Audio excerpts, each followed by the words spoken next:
ಈ ಸಮಯದಲ್ಲಿ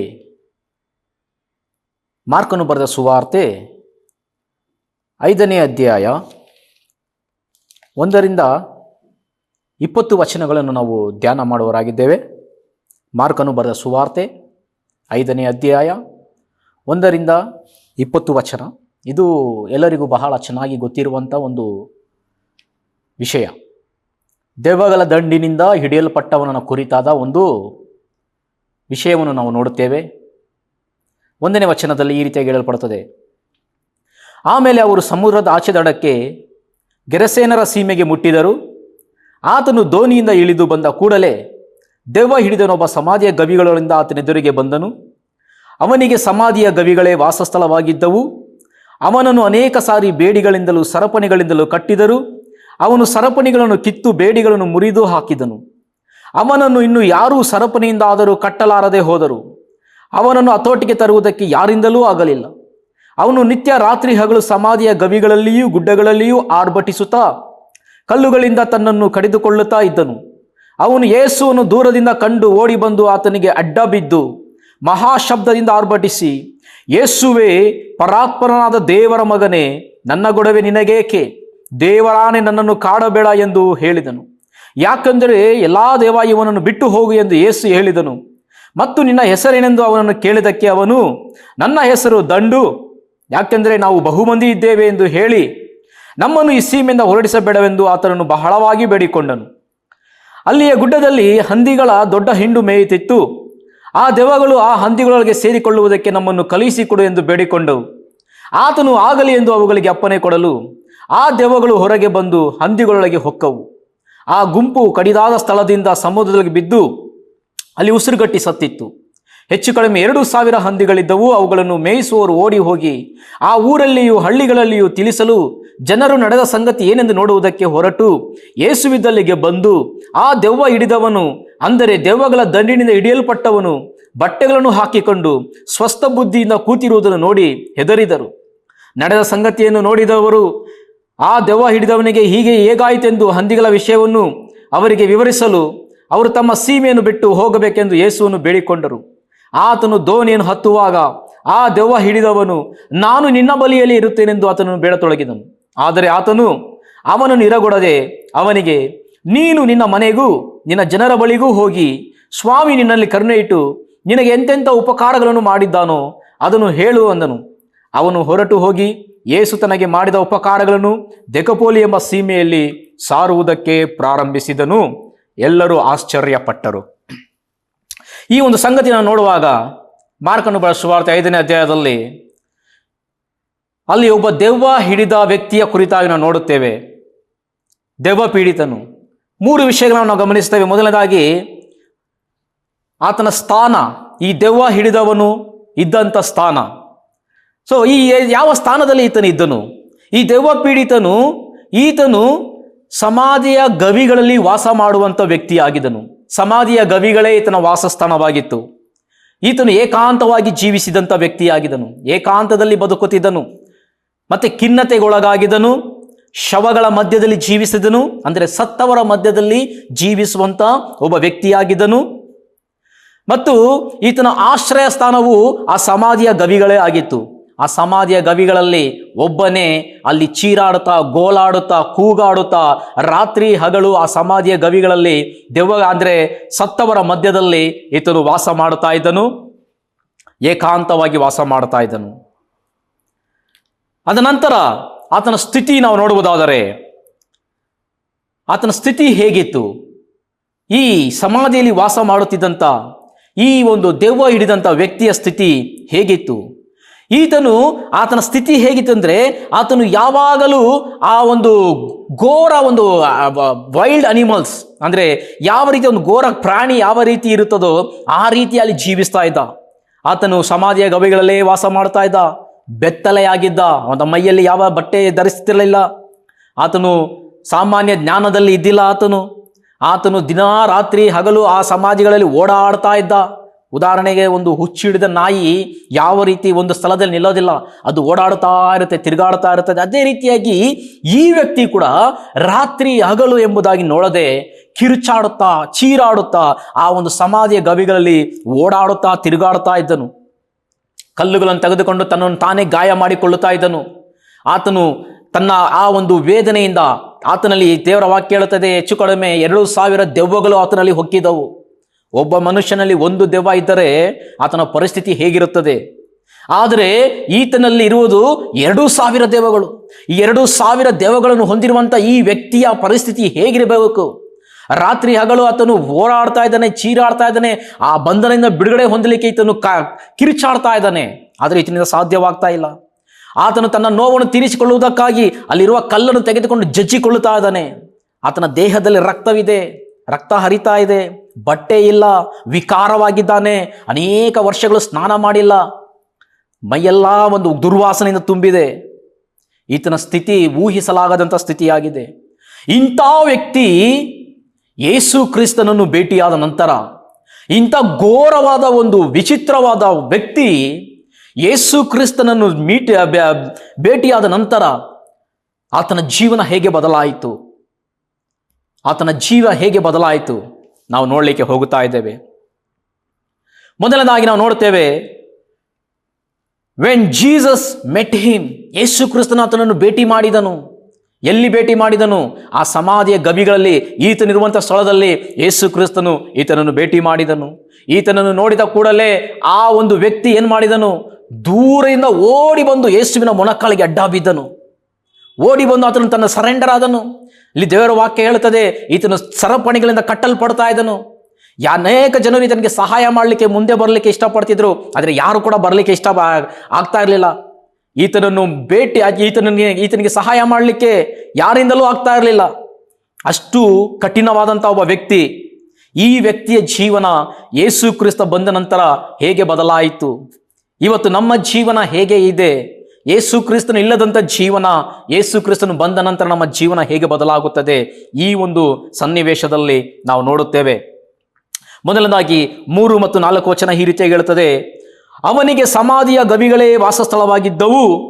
ಅವನು ಅನೇಕ ಸಾರಿ ಬೇಡಿಗಳಿಂದಲೂ ಸರಪಣಿಗಳಿಂದಲೂ ಕಟ್ಟಿದರೂ ಅವನು ಸರಪಣಿಗಳನ್ನು ಕಿತ್ತು ಬೇಡಿಗಳನ್ನು ಮುರಿದು ಹಾಕಿದನು. ಅವನನ್ನು ಇನ್ನು ಯಾರು ಸರಪಣಿಯಿಂದಾದರೂ ಕಟ್ಟಲಾರದೆ ಹೋದರು. ಅವನನ್ನು ಹತೋಟಿಗೆ ತರುವುದಕ್ಕೆ ಯಾರಿಂದಲೂ ಆಗಲಿಲ್ಲ. ಗಮನಿಸಿ, ಎಂಥ ವ್ಯಕ್ತಿ ಈತನು! ಸಾಮಾನ್ಯದ ವ್ಯಕ್ತಿ ಅಲ್ಲ ಈತನು. 2,000 ದೆವ್ವಗಳು ಹೊಕ್ಕಿದಂಥ ವ್ಯಕ್ತಿ. ದೇವರ ವಾಕ್ಯ ಹೇಳುತ್ತದೆ, ಅವನನ್ನು ಹತೋಟಿಗೆ ತರಲು ಯಾರಿಂದಲೂ ಆಗುತ್ತಾ ಇರಲಿಲ್ಲ. ಆದರೆ ಅಲ್ಲಿ ಯೇಸು ಕ್ರಿಸ್ತನು ಬಂದನು. ಅಂಥ ಸನ್ನಿವೇಶದಲ್ಲಿ ಇಂಥ ವ್ಯಕ್ತಿಯನ್ನು ಹುಡುಕಿಕೊಂಡು ಯೇಸು ಕ್ರಿಸ್ತನು ಬಂದನು. ಯೇಸು ಕ್ರಿಸ್ತನು ಬಂದ ನಂತರ ಈತನ ಜೀವನ ಹೇಗೆ ಬದಲಾಯಿತು ನೋಡಿ ಪ್ರಿಯರೇ. ಯೇಸು ಕ್ರಿಸ್ತನು ತನ್ನ ಜೀವನದಲ್ಲಿ ಬಂದನು. ಯಾವಾಗ ಯೇಸು ಕ್ರಿಸ್ತನು ಬಂದನೋ, ಯೇಸು ಕ್ರಿಸ್ತನು ನೋಡಿ ಈತನು ಆತನ ಪಾದಕ್ಕೆ ಅಡ್ಡ ಬಿದ್ದನು. ಯೇಸು ಕ್ರಿಸ್ತನು ಬರುವುದಕ್ಕಿಂತ ಮುಂಚಿತವಾಗಿ ಈತನಿಗೆ ಸಮಾಧಿಯ ಗವಿಗಳೇ ವಾಸಸ್ಥಳವಾಗಿದ್ದವು. ಆದರೆ ಯಾವಾಗ ಯೇಸು ಕ್ರಿಸ್ತನು ಬಂದನು ಭೇಟಿಯಾದನು, ಈತನು ಸಮಾಧಿಯಿಂದ ಹೊರಗಡೆ ಬಂದನು. ಅಂದರೆ ಸತ್ತವರ ಮಧ್ಯದಿಂದ ಎದ್ದು ಜೀವಂತವಾಗಿರುವವರ ಮಧ್ಯಕ್ಕೆ ಬಂದನು. ಇಷ್ಟು ದಿನ ಸತ್ತವರ ಮಧ್ಯದಲ್ಲಿ ವಾಸ ಮಾಡ್ತಾ ಇದ್ದನು. ಇವಾಗ ಆತನು ಜೀವವನ್ನು ನೋಡಿದ್ದಾನೆ. ಯೇಸು ಕ್ರಿಸ್ತನಲ್ಲಿ ಆ ಒಂದು ಸಮಾಧಿಯಿಂದ ಹೊರಗಡೆ ಬರ್ತಾ ಇದ್ದಾನೆ. ಮೂರನೇದಾಗಿ ಆತನು ಸರಪಣಿಗಳಿಂದ ಕಟ್ಟಲ್ಪಡ್ತಾ ಇದ್ದನು. ಅನೇಕ ಸಾರಿ ಊರ್ ಜನರೆಲ್ಲ ಸೇರಿ ಆತನು ಅನೇಕ ಸರಪಣಿಗಳಿಂದ ಕಟ್ಟುತ್ತಾ ಇದ್ದರು. ಸಾಮಾನ್ಯವಾದ ಸರಪಣಿ ಅಲ್ಲ, ದೊಡ್ಡ ದೊಡ್ಡ ಸರಪಣಿಗಳಿಂದ ಕಟ್ಟುತ್ತಾ ಇದ್ದರು. ಆ ಎಲ್ಲಾ ಸರಪಣಿಗಳಿಂದ ಕಟ್ಟಲ್ಪಡ್ತಾ ಇದ್ರು. ಪ್ರತಿದಿನವೂ ಈತನಿಗೆ ಯಾವುದಾದ್ರೂ ಒಂದು ಬಂಧನ ಆಗ್ತಾ ಇದ್ರು, ಯಾವುದಾದ್ರೂ ಒಂದು ಬಂಧನದಲ್ಲಿ ಇರಿಸ್ತಾ ಇದ್ರು. ಆದರೆ ಯಾವಾಗ ಯೇಸು ಕ್ರಿಸ್ತನು ಆತನ ಜೀವನದಲ್ಲಿ ಬಂದನೋ, ಆತನಿಗೆ ಇನ್ನು ಸರಪಣಿಗಳ ಅಗತ್ಯವಿಲ್ಲ. ಆತನು ಸಂಪೂರ್ಣವಾಗಿ ಬಿಡುಗಡೆಯಾಗಿದ್ದಾನೆ. ಆತನಿಗೆ ಇನ್ನು ಸರಪಣಿಗಳ ಅವಶ್ಯಕತೆ ಇಲ್ಲ. ಯಾಕೆಂದ್ರೆ ಯೇಸು ಕ್ರಿಸ್ತನು ಆತನಿಗೆ ಬಿಡುಗಡೆ ಕೊಟ್ಟಿದ್ದಾನೆ. 4ನೇದಾಗಿ ನೋಡ್ತೇವೆ, ಆತನು ಬೆತ್ತಲೆಯಾಗಿ ತಿರುಗ್ತಾ ಇದ್ದನು ಸಮಾಧಿಯ ಗವಿಗಳಲ್ಲಿ. ಆತನ ಮೈಯಲ್ಲಿ ಬಟ್ಟೆ ಇರ್ತಾ ಇರಲಿಲ್ಲ. ಬಟ್ಟೆ ಅರ್ಧ ಹಾಕಿ ಆತನು ಬೆತ್ತಲೆಯಾಗಿ ಜೀವನ ಮಾಡ್ತಾ ಇದ್ದನು. ಬೆತ್ತಲೆಯಾಗಿ ಓಡಾಡ್ತಾ ಇದ್ದನು. ಆತನಲ್ಲಿ ಬೆತ್ತಲೆತನ ಕಾಣಿಸ್ತಾ ಇತ್ತು. ಆದರೆ ದೇವರ ವಾಕ್ಯ ಹೇಳುತ್ತದೆ, ಯಾವಾಗ ಯೇಸು ಕ್ರಿಸ್ತನು ಬಂದನೋ ಆತನು ಬಟ್ಟೆಯನ್ನು ಧರಿಸಿಕೊಂಡನು ಎಂಬುದಾಗಿ. ಬಟ್ಟೆಯನ್ನು ಧರಿಸಿಕೊಂಡನು. ಈಗ ಆತನು ಸಾಮಾನ್ಯ ಜನನಾಗಿ, ಇಷ್ಟು ದಿನ ಬೆತ್ತಲೆಯಾಗಿದ್ದಂಥ ವ್ಯಕ್ತಿ ಯೇಸು ಕ್ರಿಸ್ತನು ಬಂದು ಆತನನ್ನು ಭೇಟಿಯಾದ ನಂತರ ಆತನು ಬಟ್ಟೆಯನ್ನು ಧರಿಸಿಕೊಂಡವನಾಗಿದ್ದಾನೆ. ಮತ್ತೆ ದೇವರ ವಾಕ್ಯ ಹೇಳುತ್ತದೆ, ಆತನು ಸ್ವಸ್ಥ ಬುದ್ಧಿಯಿಂದ ಇದ್ದಿಲ್ಲ. ಆತನು ವಿಕಾರವಾಗಿದ್ದನು, ಹುಚ್ಚನಾಗಿದ್ದನು, ತನ್ನ ಹತೋಟಿಯಲ್ಲಿ ಆತನು ಇದ್ದಿಲ್ಲ, ದೆವ್ವಗಳ ಹತೋಟಿಯಲ್ಲಿ ಇದ್ದನು. ಆತನು ಸೈತಾನ ಒಂದು ಹತೋಟಿಯಲ್ಲಿ ಇದ್ದನು. ಸೈತಾನು ಹೇಳುವ ಹಾಗೆ ವಾಸ ಮಾಡ್ತಾ ಇದ್ದನು. ಆತನು ಸ್ವಸ್ಥ ಬುದ್ಧಿಯನ್ನು ಇದ್ದಿಲ್ಲ. ಆದರೆ ಯಾವಾಗ ಯೇಸು ಕ್ರಿಸ್ತನನ್ನು ಆತನ ಜೀವನದಲ್ಲಿ ಬರುತ್ತಾನೋ, ಆತನು ಸ್ವಸ್ಥ ಬುದ್ಧಿಯನ್ನು ಹೊಂದುತ್ತಾನೆ. ನಿಶಬ್ದವಾಗಿ ಯೇಸು ಕ್ರಿಸ್ತನ ಪಾದದಲ್ಲಿ ಕುಳಿತುಕೊಳ್ಳುತ್ತಾನೆ.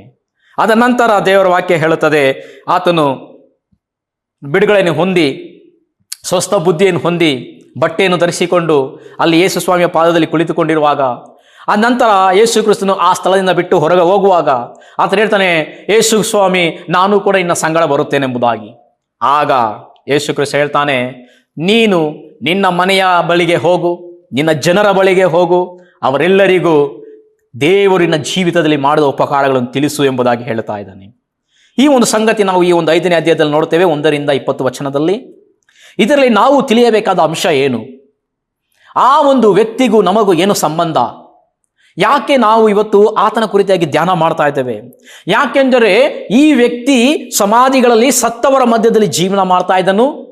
ಯಾವ ವ್ಯಕ್ತಿಯ ಜೀವನದಲ್ಲಿ ಯೇಸು ಕ್ರಿಸ್ತನಿಲ್ಲವೋ, ಯಾವ ಒಬ್ಬ ವ್ಯಕ್ತಿಯ ಹೃದಯದಲ್ಲಿ ಯೇಸು ಕ್ರಿಸ್ತನಿಲ್ಲವೋ, ಆ ಮನುಷ್ಯನು ಸತ್ತವರಿಗೆ ಸಮಾನನಾಗಿದ್ದಾನೆ. ಯೇಸು ಇಲ್ಲದ ಜೀವನ ಸಮಾಧಿಯ ಜೀವನ. ಯೇಸು ಕ್ರಿಸ್ತನಿಲ್ಲದೆ ನಾವು ಕೂಡ ಸಮಾಧಿಗಳಲ್ಲಿ ವಾಸ ಮಾಡುತ್ತಾ ಇದ್ದೇವೆ. ನನ್ನ ಜೀವನದಲ್ಲಿ, ನನ್ನ ಹೃದಯದಲ್ಲಿ ಯೇಸು ಕ್ರಿಸ್ತನು ಬರುವವರೆಗೂ ನನಗೆ ಸಮಾಧಿಯ ಗವಿಗಳೇ ವಾಸಸ್ಥಳವಾಗಿದೆ. ನಾನು ಸತ್ತವರ ಮಧ್ಯದಲ್ಲಿ ಜೀವಿಸ್ತಾ ಇದ್ದೇನೆ. ನಾನು ಸಮಾಧಿಗಳ ಮಧ್ಯದಲ್ಲಿ ವಾಸ ಮಾಡ್ತಾ ಇದ್ದೇನೆ. ನನಗೆ ಅವರ ಒಂದು ಅನುಭವ ಆಗ್ತಾ ಇಲ್ಲ. ಅದೇ ಪ್ರಿಯ ದೇವಜನರೇ, ಇವತ್ತು ನನ್ನಲ್ಲಿ ಒಳ್ಳೆ ಜ್ಞಾನ ಇರಬಹುದು, ಒಳ್ಳೆ ಆಸ್ತಿ ಐಶ್ವರ್ಯ ಇರಬಹುದು, ಒಳ್ಳೆ ಮನೆ ಇದೆ, ಎಲ್ಲವೂ ಇದೆ. ಆದರೆ ಯೇಸು ಕ್ರಿಸ್ತನಿಲ್ಲದೆ ನನ್ನ ಮನೆ ಸಮಾಧಿಯಾಗಿದೆ. ನನ್ನ ಮನೆ ಒಂದು ಶವವಾಗಿರುವಂಥ ಸ್ಥಳವಾಗಿದೆ. ನಾನು ಸಮಾಧಿಯ ಮಧ್ಯದಲ್ಲಿ ಜೀವಿಸ್ತಾ ಇದ್ದೇನೆ. ಸೊ ಆದ್ದರಿಂದ ಇವತ್ತು ನೀನು ಯೇಸು ಕ್ರಿಸ್ತನ ಬಳಿಗೆ ಬರುವ ಅವಶ್ಯಕತೆ ಇದೆ. You have to run to Jesus Christ. ಯೇಸು ಕ್ರಿಸ್ತನ ಬಳಿಗೆ ಓಡಿ ಬರಬೇಕು. ಇವತ್ತು ನಮ್ಮ ಜನ ಎಲ್ಲೆಲ್ಲೋ ಓಡ್ತಾ ಇದ್ದಾರೆ ಜೀವವನ್ನು ಹೊಂದುವುದಕ್ಕಾಗಿ. ಅವರು ಎಲ್ಲಿ ಹೋದರೂ ಕೂಡ ಅವರಿಗೆ ಜೀವ ಸಿಗೋದಿಲ್ಲ. ಯೇಸು ಕ್ರಿಸ್ತನಲ್ಲಿ ಬಂದಾಗ ಮಾತ್ರ ಅವರು ಜೀವವನ್ನು ಹೊಂದಿಕೊಳ್ಳಲಿಕ್ಕೆ ಸಾಧ್ಯ. ಯಾಕೆಂದರೆ ದೇವರ ದೃಷ್ಟಿಯಲ್ಲಿ ಎಲ್ಲ ಮಾನವರು ಸತ್ತು ಹೋಗಿದ್ದಾರೆ.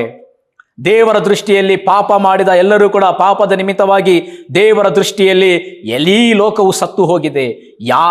ಯಾರ ಒಳಗಡೆ ಯೇಸು ಕ್ರಿಸ್ತನು ಬರುತ್ತಾನೋ ಅವರಲ್ಲಿ ಮಾತ್ರ ಜೀವವು ಮತ್ತೆ ಬರುತ್ತದೆ. ಯಾಕೆಂದ್ರೆ ಯೇಸು ಕ್ರಿಸ್ತನು ಹೇಳಿದಾನೆ, ನಾನೇ ಮಾರ್ಗವೂ ಸತ್ಯವೂ ಜೀವವೂ ಆಗಿದ್ದೇನೆ ಎಂಬುದಾಗಿ. ನನ್ನಲ್ಲಿ ಯೇಸು ಕ್ರಿಸ್ತನಿಲ್ಲದಿದ್ದರೆ ನಾನು ಒಂದು ಶವಕ್ಕೆ ಸಮನಾಗಿದ್ದೇನೆ. ಯಾವಾಗ ಯೇಸು ಕ್ರಿಸ್ತನೇ ನನ್ನನ್ನು ಬರ್ತಾನೋ ಆಗ ನನ್ನಲ್ಲಿ ಜೀವ ಬರುತ್ತದೆ. ನಾನು ಸೃಷ್ಟಿಕರ್ತನ ನೋಡಲಿಕ್ಕೆ ಸಾಧ್ಯವಾಗುತ್ತದೆ, ದೇವರನ್ನು ಆರಾಧಿಸಲಿಕ್ಕೆ ಸಾಧ್ಯವಾಗುತ್ತದೆ. ಇವತ್ತು ನಾವು ಎಲ್ಲೆಲ್ಲೋ ಓಡುತ್ತೇವೆ, ಆದರೆ ನಾವು ಓಡಬೇಕಾದ ನಿಜವಾದ ಸ್ಥಳ ಯೇಸು ಕ್ರಿಸ್ತನ ಬಳಿಗೆ. ಯೇಸು ಕ್ರಿಸ್ತನ ಇರುವಂಥ ಆ ಒಂದು ಪಾದದ ಬಳಿಗೆ ನಾವು ಓಡಿ ಬರಬೇಕು. ಯೇಸುವನ್ನು ಹಿಡಿದುಕೊಳ್ಳಬೇಕು. ಯೇಸು ಈ ಒಂದು ದೆವ್ವ ಹಿಡಿದ ವ್ಯಕ್ತಿಯು ಮಾಡಿದಂಥ ಕಾರ್ಯ ಏನಂದರೆ, ಆತನು ದೂರದಿಂದ ಯೇಸುವನ್ನು ನೋಡಿ ಓಡಿ ಬಂದು ಆತನ ಮುಂದೆ ಮೊಣಕಾಲೂರಿದನು. ಪ್ರಿಯ ದೇವಜನರೇ, ಇವತ್ತು ನೀವು ಮತ್ತು ನಾನು ಯೇಸುವಿನ ಬಳಿಗೆ ಬಂದು ಮೊಣಕಾಲೂರಬೇಕು. ಆಗ ನಮ್ಮಲ್ಲಿ ಜೀವ ಬರುತ್ತದೆ. ಯಾಕೆಂದರೆ ನಾವು ಸಮಾಧಿಯ ಹೊರಗಡೆ ಬರಲಿಕ್ಕೆ ಸಾಧ್ಯವಾಗುತ್ತದೆ. ನಮ್ಮ ಸಮಾಜ ಸುಂದರವಾಗಿದೆ, ನಮ್ಮ ದೇಶ ಸುಂದರವಾಗಿದೆ, ಆದರೆ ಯೇಸು ಕ್ರಿಸ್ತನಿಲ್ಲದ ಸ್ಥಳ ಅದು ಸಮಾಧಿಯಾಗಿದೆ. ಅಲ್ಲಿ ಶವಗಳು ಮಾತ್ರ ಇರಲಿಕ್ಕೆ ಸಾಧ್ಯ. ಜೀವ ಉಳ್ಳವರು ಅಲ್ಲಿ ಇರಲಿಕ್ಕೆ ಸಾಧ್ಯವಿಲ್ಲ. ಆದರೆ ಇವತ್ತು ನನ್ನಲ್ಲಿ ಯೇಸು ಕ್ರಿಸ್ತನಿಲ್ಲದಿದ್ದರೆ ನಾನು ಸಮಾಧಿಯ ಶವವಾಗಿದ್ದೇನೆ, ನನ್ನಲ್ಲಿ ಜೀವವಿಲ್ಲ. ಆದುದರಿಂದ ಯೇಸು ಕ್ರಿಸ್ತನು ನನ್ನ ಹೃದಯದಲ್ಲಿ ಸ್ವೀಕಾರ ಮಾಡುವ ಒಂದು ಅವಶ್ಯಕತೆ ನನಗಿದೆ. ಯೇಸು ಕ್ರಿಸ್ತನು ನನ್ನ ಹೃದಯದಲ್ಲಿ ಬಂದರೆ ನಾನು ಜೀವಂತವಾಗಿರುತ್ತೇನೆ. ಯೇಸು ಕ್ರಿಸ್ತನ ನನ್ನ ಹೃದಯದಲ್ಲಿ ಬಾರದಿದ್ದರೆ ನಾನು ಸಮಾಧಿಯ ಶವವಾಗಿ ಇರುತ್ತೇನೆ. ಎರಡನೇದಾಗಿ ನೋಡಿದ್ದೇವೆ, ಈ ಒಂದು ವ್ಯಕ್ತಿ ಸರಪಣಿಗಳಿಂದ ಕಟ್ಟಲ್ಪಟ್ಟಿದನು. ಅನೇಕ ಸರಪಣಿಗಳಿಂದ ಕಟ್ಟಲ್ಪಟ್ಟನು, ಅನೇಕ ವರ್ಷಗಳಿಂದ ಕಟ್ಟಲ್ಪಟ್ಟನು. ಎಷ್ಟು ಸಾರಿ ಆತನು ಮುರಿದಾಕಿದ್ರು, ಕಿತ್ತಾಕಿದ್ರು ಕೂಡ ಮತ್ತೆ ಮತ್ತೆ ಕಟ್ಟಲ್ಪಡ್ತಾ ಇದ್ದನು. ಯಾಕೆಂದರೆ ಆ ಒಂದು ಬಂಧನದಲ್ಲಿ ಈತನಿದ್ದನು. ಇವತ್ತು ನಾನು ಕೂಡ ಅನೇಕ ಬಂಧನದಲ್ಲಿ ಇದ್ದೇನೆ. ಪಾಪದ ಬಂಧನದಲ್ಲಿ ನಾನು ಸಿಕ್ಕಾಕಿಕೊಂಡಿದ್ದೇನೆ, ಶಾಪದ ಬಂಧನದಲ್ಲಿ ನಾನು ಸಿಕ್ಕಾಕಿಕೊಂಡಿದ್ದೇನೆ, ಸೈತಾನನ ಬಂಧನದಿಂದ ಕಟ್ಟಲ್ಪಟ್ಟಿದ್ದೇನೆ, ನರಕವೆಂಬ ಬಂಧನದಿಂದ ಕಟ್ಟಲ್ಪಟ್ಟಿದ್ದೇನೆ, ಮರಣವೆಂಬ ಬಂಧನದಿಂದ ಕಟ್ಟಲ್ಪಟ್ಟಿದ್ದೇನೆ, ರೋಗವೆಂಬ ಬಂಧನದಿಂದ ಕಟ್ಟಲ್ಪಟ್ಟಿದ್ದೇನೆ. ಈ ಎಲ್ಲಾ ಬಂಧನಗಳು ಒಂದಲ್ಲ ಒಂದು ಸಾರಿ ನನ್ನನ್ನು ಕಟ್ಟುತ್ತಾ ಇವೆ. ಒಂದು ಬಂಧನ ಹೋದರೆ ಮತ್ತೊಂದು ಬಂಧನ ನನ್ನನ್ನು ಕಟ್ಟುತ್ತಾ ಇದೆ, ಒಂದು ಸರಪಣಿ ಹೋದರೆ ಮತ್ತೊಂದು ಸರಪಣಿ ನನ್ನನ್ನು ಕಟ್ಟುತ್ತಾ ಇದೆ. ಈ ಎಲ್ಲಾ ಸರಪಣಿಗಳಿಂದ, ಈ ಎಲ್ಲಾ ಬಂಧನದಿಂದ ನಾನು ಸಂಪೂರ್ಣವಾಗಿ ಬಿಡುಗಡೆ ಆಗಬೇಕಾದರೆ ನನಗೆ ಯೇಸು ಕ್ರಿಸ್ತನ ಅವಶ್ಯಕತೆ ಇದೆ. ಯೇಸು ಕ್ರಿಸ್ತ ನನ್ನ ಜೀವಿತದಲ್ಲಿ ಬಂದಾಗ ಮಾತ್ರ ಈ ಎಲ್ಲಾ ಬಂಧನದಿಂದ ನಾನು ಬಿಡುಗಡೆ ಹೊಂದಲಿಕ್ಕೆ ಸಾಧ್ಯ. ಇಷ್ಟು ವರ್ಷ ಈತನಿಗೆ ಒಂದಲ್ಲ ಒಂದು ಬಂಧನ, ಒಂದಲ್ಲ ಒಂದು ಸರಪಣಿ ಕಟ್ಟಲ್ಪಡ್ತಾ ಇದ್ದರು. ಆದರೆ ಯಾವಾಗ ಯೇಸು ಕ್ರಿಸ್ತನ ಈತನ ಜೀವನದಲ್ಲಿ ಬಂದರು, ಯಾವಾಗ ಈತನು ಯೇಸು ಕ್ರಿಸ್ತನ ಭೇಟಿಯಾದನು, ಈತನು ಎಲ್ಲ ಸರಪಣಿಗಳಿಂದ ಸಂಪೂರ್ಣವಾಗಿ ಬಿಡುಗಡೆಯಾಗಿ ಒಂದು ಸ್ವತಂತ್ರ ಜೀವನ ಜೀವಿಸಿದನು. ಪ್ರಿಯರೇ, ಇವತ್ತು ನನಗೆ ಕಟ್ಟಲ್ಪಟ್ಟಿರುವಂಥ ಸರಪಣಿಗಳು ಸಂಪೂರ್ಣವಾಗಿ ಬಿಡುಗಡೆಯಾಗಬೇಕಾದರೆ ಯೇಸು ಕ್ರಿಸ್ತನ ಹೃದಯದಲ್ಲಿ ಬರಬೇಕು. ಯೇಸು ಕ್ರಿಸ್ತನ ಜೀವಿತದಲ್ಲಿ ಬಂದಾಗ ಮಾತ್ರ ಪಾಪವೆಂಬ ಸರಪಣಿ ನನ್ನನ್ನು ಬಿಟ್ಟು ಹೋಗುತ್ತದೆ, ಶಾಪವೆಂಬ ಸರಪಣಿ ನನ್ನನ್ನು ಬಿಟ್ಟು ಹೋಗುತ್ತದೆ, ರೋಗವೆಂಬ ಸರಪಣಿ ನನ್ನನ್ನು ಬಿಟ್ಟು ಹೋಗುತ್ತದೆ, ಪಾಪ ಆ ಒಂದು ನರಕ ಎಂಬ ಸರಪಣಿ ನನ್ನ ಬಿಟ್ಟು ಹೋಗುತ್ತದೆ, ಮರಣ ಎಂಬ ಸರಪಣಿ ನನ್ನ ಬಿಟ್ಟು ಹೋಗುತ್ತದೆ. ಈ ಎಲ್ಲ ಸರಪಣಿಗಳಿಂದ ನನಗೆ ಸಂಪೂರ್ಣ ಬಿಡುಗಡೆಯಾಗಬೇಕಾದರೆ ಯೇಸು ಕ್ರಿಸ್ತನು ನನ್ನ ಹೃದಯದಲ್ಲಿ ಬರಬೇಕು, ಯೇಸು ಕ್ರಿಸ್ತನ ಜೀವನದಲ್ಲಿ ಬರಬೇಕು. ಇವತ್ತು ನೀನು ಯಾವ ಬಂಧನದಿಂದ ಕಟ್ಟಲ್ಪಟ್ಟಿದೆಯೋ ಆ ಬಂಧನದಿಂದ ನಿನಗೆ ಬಿಡುಗಡೆ ಬೇಕಾ? ಮರಣವೆಂಬ ಭಯ ನಿನ್ನನ್ನು ಕಾಡ್ತಾ ಇದೆಯಾ? ರೋಗವೆಂಬ ಭಯ ನಿನ್ನನ್ನು ಕಾಡ್ತಾ ಇದೆಯಾ? ಪಾಪ ಎಂಬ ಭಯ ನಿನ್ನನ್ನು ಕಾಡ್ತಾ ಇದೆಯಾ? ನರಕ ಎಂಬ ಭಯ ನಿನ್ನನ್ನು ಕಾಡ್ತಾ ಇದೆಯಾ? ಯೇಸು ಕ್ರಿಸ್ತನನ್ನು ಸ್ವೀಕಾರ ಮಾಡು, ಆ ಎಲ್ಲ ಬಂಧನದಿಂದ ನೀನು ಬಿಡುಗಡೆ ಹೊಂದುವಿ. ಮೂರನೇದಾಗಿ ನಾವು ನೋಡಿದ್ದೇವೆ, ಈತನು ಬೆತ್ತಲೆಯಾಗಿ ಜೀವನ ಮಾಡ್ತಾ ಇದ್ದ. ಆ ಒಂದು ಗವಿಗಳಲ್ಲಿ ಈತನು ಬೆತ್ತಲೆಯಾಗಿ ಜೀವನ ಮಾಡ್ತಾ ಇದ್ದ. ಈತನಿಗೆ ಗೊತ್ತಿಲ್ಲ, ಆತನ ತನ್ನಲ್ಲಿ ಬಟ್ಟೆ ಇಲ್ಲ ಎಂಬುದಾಗಿ ಗೊತ್ತಿಲ್ಲ. ಆತನಿಗೆ ವಿಕಾರವಾಗಿದ್ದ, ತಲೆಯ ಕಲ್ಲನ್ನು ತಗೊಂಡು ತನ್ನನ್ನು ತಾನೇ ಜಜ್ಜಿಕೊಳ್ಳುತ್ತಾ ಇದ್ದ. ಆ ಒಂದು ಕೆಟ್ಟ ರಕ್ತದಿಂದ, ರಕ್ತಸ್ರಾವದಿಂದ ನಾನು ನರಳುತ್ತಾ ಇದ್ದ. ಇಂಥ ವ್ಯಕ್ತಿ ಯೇಸು ಕ್ರಿಸ್ತನು ಬಂದ ನಂತರ ದೇವರ ವಾಕ್ಯ ಹೇಳುತ್ತದೆ, ಬಟ್ಟೆಯನ್ನು ಹಾಕಿಕೊಂಡು ಕುಳಿತುಕೊಂಡಿದ್ದಾನೆ.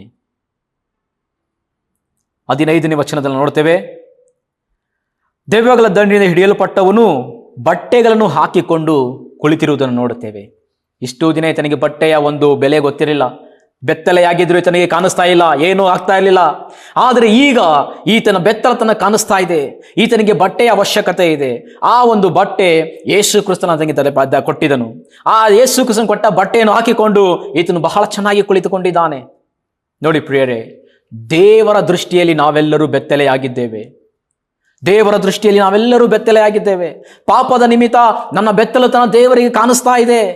ನಾನು ಒಳ್ಳೆ ಬಟ್ಟೆ ಹಾಕ್ಕೊಂಡಿದ್ದೇನೆ, ಒಳ್ಳೆ ಶೂಟ್ ಕೊಟ್ಟು ಹಾಕ್ಕೊಂಡಿದ್ರು ಕೂಡ ನಾನು ದೇವರ ದೃಷ್ಟಿಯಲ್ಲಿ ಬೆತ್ತಲೆಯಾಗಿದ್ದೇನೆ. ನಾನು ದೇವರ ಮುಂದೆ ಬೆತ್ತಲೆಯಾಗಿ ನಿಂತಿದ್ದೇನೆ ಪಾಪದ ನಿಮಿತ್ತವಾಗಿ. ಅದಕ್ಕಾಗಿ ಯೇಸು ಕ್ರಿಸ್ತನು ಬಂದನು. ಶಿಲುಬೆಯಲ್ಲಿ ತಾನು ಸಾಯುವುದರ ಮೂಲಕವಾಗಿ ನೀತಿವಂತರೆಂಬ ನನ್ನ ವಸ್ತ್ರವನ್ನು ನನಗೆ ಕೊಟ್ಟನು. ನನ್ನಲ್ಲಿದ್ದಂಥ ಆ ಬೆತ್ತಲತನ ಹೋಗಿಸುವುದಕ್ಕಾಗಿ ಯೇಸು ಕ್ರಿಸ್ತನು ತನ್ನ ಪರಿಶುದ್ಧ ರಕ್ತವನ್ನು ಕೊಟ್ಟು ನನ್ನನ್ನು ನೀತಿವಂತನಾಗಿ ಮಾಡಿದನು. ನೀತಿವಂತನಾಗಿ ಮಾಡಿ ನನ್ನನ್ನು ಸಂಪೂರ್ಣ ಬೆತ್ತಲೆತನವನ್ನು ಹೋಗಲಾಡಿಸಿದನು. ಇವತ್ತು ಯೇಸು ಕ್ರಿಸ್ತನು ಕೊಟ್ಟಂತ ಆ ನೀತಿವಂತರೆಂಬ ಒಂದು ವಸ್ತ್ರದಿಂದ ನಾನು ಹೊದಿಕೆಯಾಗಿದ್ದೇನಾ? ಅಥವಾ ನನ್ನ ಬೆತ್ತಲೆತನ ಇನ್ನು ದೇವರಿಗೆ ಕಾಣಿಸ್ತಾ ಇದೆಯಾ? ಯೇಸು ಕ್ರಿಸ್ತನ ಆ ಪರಿಶುದ್ಧ ರಕ್ತದಿಂದ ನೀನು ತೊಳೆಯಲ್ಪಟ್ಟಿಲ್ಲವಾದರೆ, ಯೇಸು ಕ್ರಿಸ್ತನು ಕೊಟ್ಟಂತ ಆ ರಕ್ಷಣೆಯನ್ನು ನೀನು ಸ್ವೀಕಾರ ಮಾಡಿಲ್ಲವಾದರೆ ನಿನ್ನ ಬೆತ್ತಲುತನ ಇನ್ನು ದೇವರ ಮುಂದೆ ಕಾಣಿಸುತ್ತಲೇ ಇದೆ. ನೀನು ಯೇಸು ಕ್ರಿಸ್ತನ ಬಳಿಗೆ ಬರುವ ಅವಶ್ಯಕತೆ ಇದೆ. ಯೇಸು ಕ್ರಿಸ್ತನು ಕೊಡುವ ನೀತಿವಂತ ಎಂಬ ಆ ಒಂದು ವಸ್ತ್ರವನ್ನು ಧರಿಸಿಕೊಳ್ಳುವ ಅವಶ್ಯಕತೆ ಇದೆ. ದೇವರ ವಾಕ್ಯ ಹೇಳುತ್ತದೆ, ನನ್ನ ಬಳಿಗೆ ಬರುವವರು ನಾನು ತಳ್ಳಿ ಬಿಡುವುದೇ ಇಲ್ಲ ಎಂಬುದಾಗಿ. ಯಾರೆಲ್ಲ ಯೇಸು ಕ್ರಿಸ್ತನ ಬಳಿಗೆ ಬರುತ್ತಾರೋ ಆತನು ಪ್ರೀತಿಯಿಂದ ಅವರನ್ನು ಅಪ್ಪಿಕೊಳ್ಳುತ್ತಾನೆ, ಅವರಿಗೆ ಬೇಕಾದಂಥ ವಸ್ತ್ರವನ್ನು ಕೊಡುತ್ತಾನೆ. 5ನೇದಾಗಿ ನೋಡಿದ್ದೇವೆ, ಈ ವಾಸ್ ಇನ್ ಸೌಂಡ್ ಮೈಂಡ್, ಸ್ವಸ್ಥ ಬುದ್ಧಿಯಿಂದ ಇದ್ದಾನೆ ಎಂಬುದಾಗಿ. ಅದಕ್ಕೆ ಮುಂಚೆ ಆತನು ಸ್ವಸ್ಥ ಬುದ್ಧಿಯಲ್ಲಿ ಇದ್ದಿಲ್ಲ. ಆತನು ತನ್ನ ಹತೋಟಿಯಲ್ಲಿ ಇದ್ದಿಲ್ಲ, ಆತನು ತನ್ನ ಒಂದು ಜ್ಞಾನದಲ್ಲಿ ಇದ್ದಿಲ್ಲ. ಆತನು ದೆವ್ವಗಳ ಒಂದು ಹತೋಟಿಯಲ್ಲಿ ಇದ್ದನು, ಸೈತಾನನ ಒಂದು ಕಂಟ್ರೋಲಲ್ಲಿ ಇದ್ದನು. ಆತನು ಯಾವ ರೀತಿ ಬೇಕೋ ಹಾಗೆ ಜೀವಿಸ್ತಾ ಇದ್ದನು. ಆದರೆ ಯಾವಾಗ ಯೇಸು ಕ್ರಿಸ್ತನ ಆತನ ಜೀವನದಲ್ಲಿ ಬಂದರೋ ಆತನು ಸ್ವಸ್ಥ ಬುದ್ಧಿಯನ್ನು ಹೊಂದಿದನು. ಪ್ರಿಯ ದೇವ ಜನರೇ, ಇವತ್ತು ಅನೇಕ ಜನರು ನಾವು ನೋಡುತ್ತೇವೆ, ನನ್ನ ಗಂಡನು ಸ್ವಸ್ಥ ಬುದ್ಧಿಯಲ್ಲಿಲ್ಲ, ನನ್ನ ಹತೋಟಿಯಲ್ಲಿಲ್ಲ, ನಾನು ಹೇಳುವ ಹಾಗೆ ಕೇಳೋದಿಲ್ಲ, ನನ್ನ ಮಕ್ಕಳು ಸ್ವಸ್ಥ ಬುದ್ಧಿಯಲ್ಲಿಲ್ಲ, ಅವರು ನನ್ನ ಮಾತು ಕೇಳೋದಿಲ್ಲ ಎಂಬುದಾಗಿ, ನನ್ನ ಹೆಂಡತಿ ಸ್ವಸ್ಥ ಬುದ್ಧಿಯಲ್ಲಿಲ್ಲ, ಆಕೆ ನಾನು ಹೇಳುವ ಹಾಗೆ ಕೇಳೋದಿಲ್ಲ ಎಂಬುದಾಗಿ ಅವರನ್ನು ಯೇಸು ಕ್ರಿಸ್ತನಿಗೆ ಒಪ್ಪಿಸಿಕೊಡು. ಯೇಸು ಕ್ರಿಸ್ತನು ಆತನ ಜೀವಿತದಲ್ಲಿ ಬಂದರೆ ಆತನ ಜೀವನ ಬದಲಾಗುತ್ತದೆ. ಆತನು ಎಂಥ ಒಂದು ವಿಕಾರವಾಗಿದ್ದರೂ ಕೂಡ, ಎಂಥ ದುಷ್ಟನಾಗಿದ್ದರೂ ಕೂಡ ಯೇಸು ಕ್ರಿಸ್ತನು ಆತನ ಜೀವನದಲ್ಲಿ ಬಂದರೆ ಆತನು ಸ್ವಸ್ಥ ಬುದ್ಧಿಯನ್ನು ಹೊಂದುತ್ತಾನೆ. ಆತನು ಒಂದು ಒಳ್ಳೆ ಮನುಷ್ಯನಾಗಿ ಮಾರ್ಪಡುತ್ತಾನೆ. ಇವತ್ತು ಸಮಾಜದಲ್ಲಿ ದೇವ ಸೇವೆ ಮಾಡುತ್ತಿರುವಂಥ ಅನೇಕ ಒಳ್ಳೆ ಸೇವಕರು ಎಲ್ಲರೂ ಕೂಡ ಒಂದು ಕಾಲದಲ್ಲಿ ವಿಕಾರಿಗಳಾಗಿದ್ದರು, ಒಂದು ಕಾಲದಲ್ಲಿ ದುರ್ಮಾರ್ಗಿಗಳಾಗಿದ್ದರು, ಒಂದು ಕಾಲದಲ್ಲಿ ರೌಡಿಗಳಾಗಿದ್ದರು. ಅವರೆಲ್ಲರಿಗೂ ಕೂಡ ಯೇಸು ಕ್ರಿಸ್ತನು ಭೇಟಿಯಾದನು. ಯಾರನ್ನೆಲ್ಲ ಯೇಸು ಕ್ರಿಸ್ತನು ಭೇಟಿಯಾದನೋ ಅವರೆಲ್ಲರನ್ನು ಕೂಡ ಯೇಸು ಕ್ರಿಸ್ತನು ಬದಲಾಯಿಸಿದನು.